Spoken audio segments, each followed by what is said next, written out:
to Hain agus an Chart Coppinger. First, I'll go second. 10 minutes each.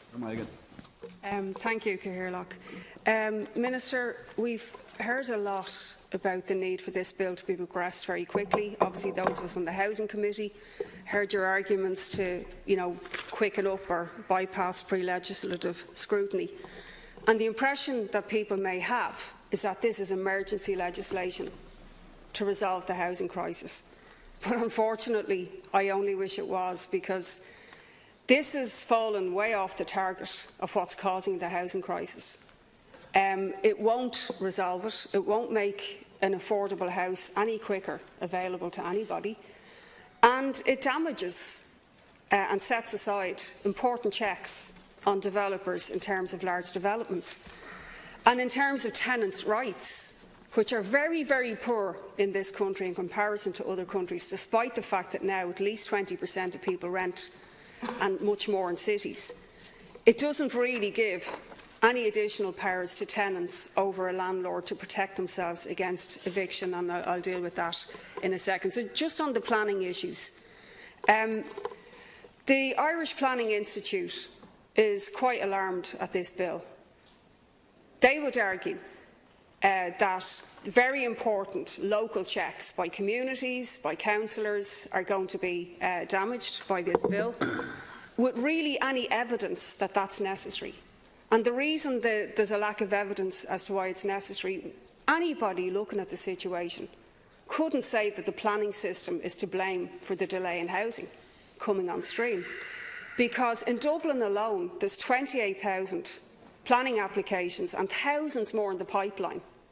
So there's 28,000 granted. Why are those applications not being processed? And we have to nail this. It's because developers are hoarding the land, waiting for prices to increase so they can make an even further killing on the market. And that is absolutely the reason for the delay. They have their planning permissions, they're not using them, Minister. And instead of caving in to developers, we have to actually intervene here. The other argument that I think you used, Minister, was a very small sample of planning applications. And I've certainly seen a lot of counter, and I've seen it myself as a councillor. It isn't the case that there's huge delays coming at local level. In fact, very few planning applications are delayed. They tend to be very unusual ones with large-scale objections and so on. But actually, it is important that communities, if a development is going in, a big development, that they do have a right to have a say on things like overshadowing, traffic, and so on. And you wiping that away is quite a serious erosion of rights. I think in Dunleary Rathdown, I've seen a sample whereby no planning applications were delayed in that council at local level whatsoever. So we really need to hear a lot more evidence from you and the proponents of this bill that this is necessary. What is delaying housing right now? NAMA, a huge landholder of land in key parts where there's a housing crisis, has been sitting on land for a whole number of years, and the developers are dysfunctional after the crash. But now it seems that we have to wait for the private developers to decide when it's profitable for them to start building again, rather than the state intervening to build affordable housing on a grand scale, as it did in the 70s to resolve the housing crisis of the 60s, when 8,000–9,000 local authority homes were routinely built every single year without fail. Minister, that is the only way, and the focus yet again on kick-starting the private developers and removing impediments in their way, when we all know, by the way, that there's no guarantee they'll provide affordable housing either. But I wanted also to deal with the issue of tenants' rights. I'm in a constituency in Dublin West where it's been well acknowledged we have a really serious homeless crisis. Several surveys have shown that 40% of those in homeless and emergency accommodation from Dublin hail from Dublin West. And there's particular reasons for that. It's a young population, actually a large migrant population, very reliant on private rented accommodation, and also a local authority that simply doesn't have the land zoned to build housing straight away, and so on. But the key reason why people are being made homeless now, and I mentioned this last night in the other debate we had, we went through a survey of our cases. 31% was because of sale of a property, 12% was family member that the landlord suddenly needed to move into the property. So that's 43% just on those two grounds alone. So let's take sale of a property. It actually bypassed rent increases as the reason, because obviously a lot of people can apply for a rent increase, although rent increases now, by the way, are increasingly being used by, to vacate in many areas. But let's take sale of a property. Now, what you proposed in your original proposal to supposedly declaw the vulture funds was that they could only evict 20 families, because that's usually what they are, from properties in one development in a period of 6 months. Now, I pointed that out to you in September, Minister, when you broached this on the Housing Committee, that would very simply be bypassed by just doing 19. I mean, it's a long-haul game getting rid of people in large-scale developments anyway. It's something that it's going to take a period of time for these landlords.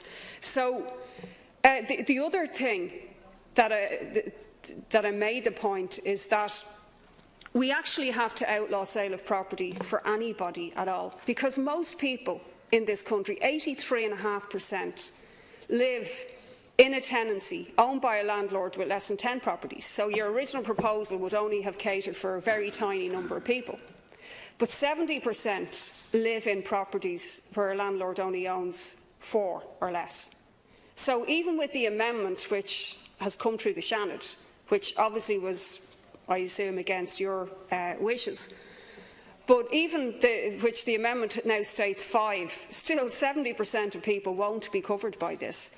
And let's take all of the loopholes that you've left in to protect these tenants in these locations. So the first way that a landlord can get around it is, even let's say they can only do 5 at a time now, is they can cite that they would lose, as you've put it, 20% in the sale of a property if they have to sell with a tenant in situ, as opposed to on the open market with a vacant dwelling. That's very easy to do, Minister. So once again, you're pitting the rights of landlords and vulture funds to profiteer over the right of a family to keep a roof over their head. Because we all know that all a landlord has to do, they're doing it now, is show 3 other properties in the area with a higher price, bingo, evict.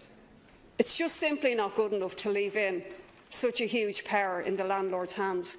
And it really looks, Minister, that if you're serious about hitting the vulture funds, this just looks like you want to be seen to be hitting them, but actually you're not.